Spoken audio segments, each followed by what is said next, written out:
Selamat pagi untuk kita semua. Perkenalkan, nama saya Daniel Manhitu. Saya dari Universitas Muhammadiyah Kupang,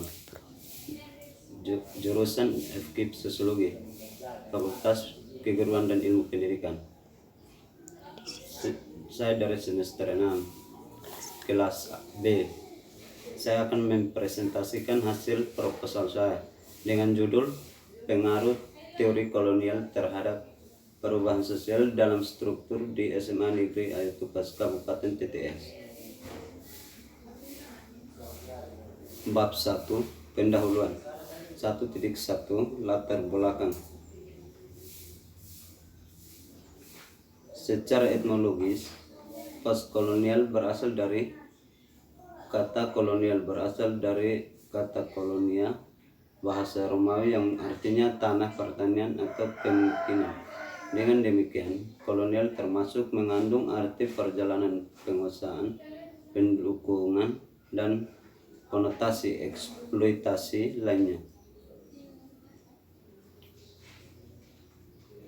Teori postkolonial adalah teori yang digunakan untuk menganalisis berbagai gejala kultural seperti sejarah, politik, ekonomi, sastra, dan sebagainya yang terjadi di negara-negara bekas koloni Eropa modern.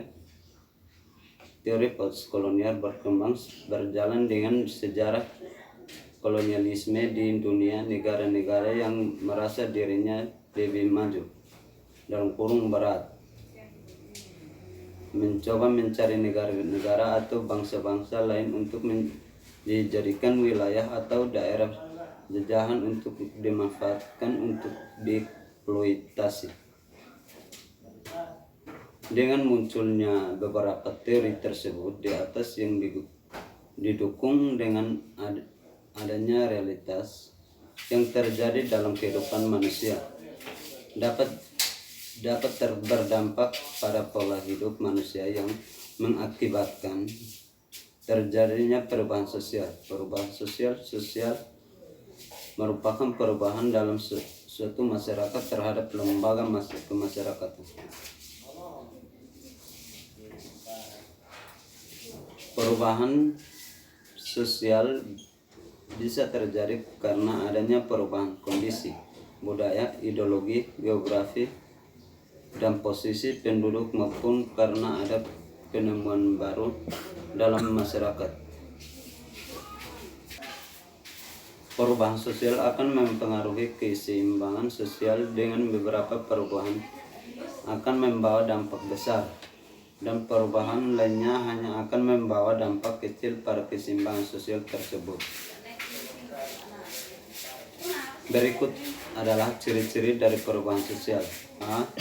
Perubahan sosial akan dirasakan oleh masyarakat baik secara cepat atau lambat. Perubahan sosial juga akan selalu bergerak dinamis atau tidak berhenti berkembang. B. Perubahan sosial dapat lembaga masyarakat akan memberikan pengaruh pada lembaga sosial lainnya. C. Perubahan yang terjadi dengan cepat akan terdampak pada di organisasi dalam kelompok masyarakat. Namun di organisasi ini biasa bersifat sementara. D. Perubahan tidak terbatas pada bidang spiritual maupun bidang material, tetapi ada hubungan timbal balik yang kuat pada keduanya. Ciri-ciri perubahan sosial di atas selain terjadi pada pola hidup masyarakat secara umum, dapat juga terdampak pada organisasi-organisasi yang bergerak dalam bidang tertentu. Dalam Undang-Undang Nomor 20 Tahun 2003 tentang Sistem Pendidikan Nasional dikatakan bahwa pendidikan adalah usaha sadar dan terencana untuk mewujudkan suasana belajar dan proses belajar agar peserta didik secara efektif mengembangkan potensi dirinya untuk memiliki kekuatan spiritual keagamaan. Dan pendidikan nasional adalah pendidikan yang berdasarkan Pancasila dan Undang-Undang Dasar Republik Indonesia tahun 1945 yang berakar pada nilai-nilai agama, kebudayaan nasional Indonesia dan tanggap terhadap tertentu perbangsawan. Pendidikan berlangsung dalam keluarga, dalam lembaga pendidikan, terutama di sekolah, terdalam masyarakat. Meskipun peran keluarga dalam pendidikan umat kuat, namun peran sekolah dan masyarakat umat penting, terutama di masa kini dan masa yang akan datang. Dalam keberlangsungan suatu proses pendidikan bagi manusia selalu melalui berbagai tahapan yang tersebut. Struktur pendidikan setiap manusia dalam masyarakat tertentunya terbentuk sikap dan perilaku yang dimiliki melalui struktur atau tingkat pendidikan yang ada melalui dari keluarga, sekolah, serta lingkungan. Satu, keluarga. Keluarga merupakan lingkungan pendidikan yang pertama, karena dalam lingkungan inilah anak-anak pertama mendapatkan bimbingan. Dengan demikian jelas bahwa orang yang pertama dan utama bertanggung jawab terhadap kelangsungan hidup dan pendidikan anak adalah orang tua. Fungsi dan berpendidikan keluarga. Satu, pengalaman pertama masa kanak-kanak. Sebagaimana dikemukakan terdahulu bahwa pendidikan keluarga adalah yang pertama dan utama. Pertama maksudnya bahwa kehidupan anak di dunia ini disebabkan hubungan kedua ekstensi anak untuk menjadikan sebagai seorang pribadi, tetapi juga memberikan pendidikan anak sebagai individu yang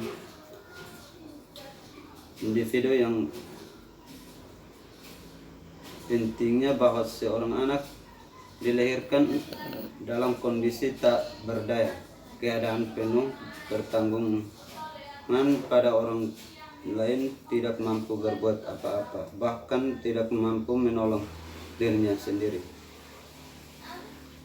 John Locke, sering tokoh aliran empirisme yang dinyatakan bahwa anak lahir dalam keadaan suci bagai meja lilin warna putih, maka lingkungan yang akan menentukan kemana anak itu dewasa. Dengan demikian menunjukkan bahwa kehidupan seseorang anak pada saat itu benar-benar tergantung pada orang tuanya.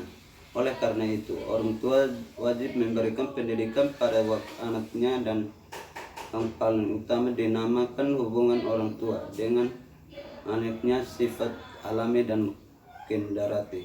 2. Sekolah. Pengertian sekolah adalah wahana kegiatan dan proses pendidikan. Kelangsungan di sekolah diadakan kegiatan pendidikan, pembelajaran, dan latihan. 3. Lingkungan masyarakat. Dalam lingkungan masyarakat dapat manusia yang di bidang mandiri sudah tinggal bersama-sama dalam jangka waktu yang cukup lama, berdiam dalam satu wilayah dan memiliki kesamaan budaya. Ciri-ciri lingkungan masyarakat. 1. Jumlah manusia yang tidak bersama banyak 2 orang atau lebih. 2. Tinggal bersama dalam waktu yang cukup lama. 3. Menyadari bahwa mereka adalah satu kesatuan. 4. Memiliki sistem yang bersama karena merasa terkait atau sama lain. 1.2. Berdasarkan latar belakang yang dipaparkan di atas, maka dapat disajikan batasan masalah pendidikan sebagai berikut. A. Sejauh mana pengaruh teori postkolonial dalam menyelenggarakan pendidikan di SMA Negeri Ayatupas Kabupaten TS. 1.3. Rumusan masalah. Berdasarkan penggambaran pada bagian latar belakang dan batasan masalah di atas, maka pokok permasalahan dalam penelitian ini dapat dimerumuskan sebagai berikut. 1. Sejauh mana pengaruh teori postkolonial terhadap perubahan sosial dalam struktur pendidikan serta pengaruh terhadap karakteristik peserta didik di SMA Negeri Ayatupas, Kabupaten Timur Tengah Selatan. 1.4 Tujuan penelitian. Tujuan penelitian ini dilaksanakan dengan tujuan untuk mengetahui dan mengkaji pengaruh teori postkolonial terhadap perubahan sosial dalam struktur pendidikan serta pengaruhnya terhadap karakteristik peserta didik di SMA Negeri Ayatupas, Kabupaten Timur Tengah Selatan. 1.5 Manfaat penelitian. Hasil dari penelitian ini diharapkan dapat bermanfaatkan sebagai seluruh kelangkaan masyarakat yang ingin memahami secara luas dan dalam tentang pengaruh teori postkolonial terhadap perubahan sosial dalam struktur pendidikan serta pengaruh terhadap karakteristik peserta didik di SMA Negeri Ayatupas.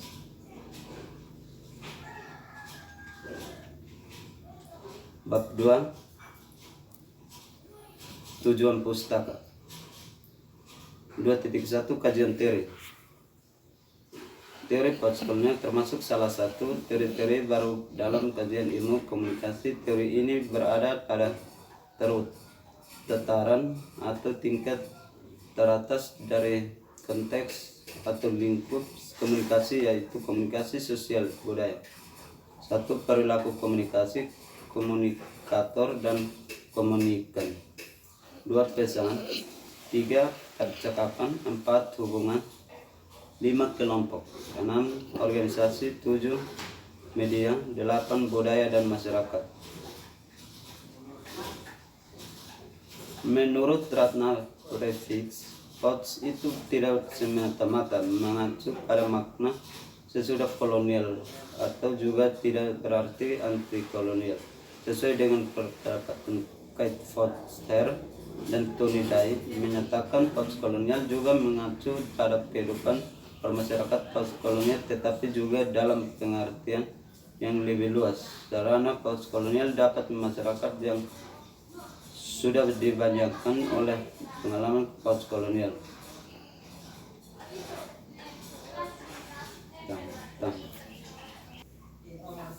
Teori postkolonial dapat didefinisikan sebagai teori kritis yang mencoba menggunakan akibat-akibat yang timbulnya dari kolonial. Teori ini dapat menganalisis dan menelusuri aspek-aspek tersembunyi atau dalam mengajar disembunyikan sehingga dapat diketahui bagaimana kekuatan itu bekerja. Selain itu dapat membongkar disiplin, lembaga, dan ideologi yang disadarinya. Littlejohn untuk mendefinisikan teori postkolonial adalah sebuah kritik tentang kolonial yang sudah menjadi sebuah susunan dari budaya yang penting dari periode modern. Para penelitian yang bekerja dalam gerakan postkolonial untuk mengabdikan hidupnya untuk memiliki eksplorisme, eksperilisme, dan proses-proses kolonial dalam dekolonisasi. Semua cara yang mana pengalaman kolonial dapat memahami dan kolonial, semua secara yang mana pengalaman kolonial dapat dipahami sebagai sebuah ideologi dominasi. Secara umum, teori postkolonial sangat relevan dalam kaitannya dengan kritik lintas budaya sekaligus wacana yang ditimbulkan berikut ini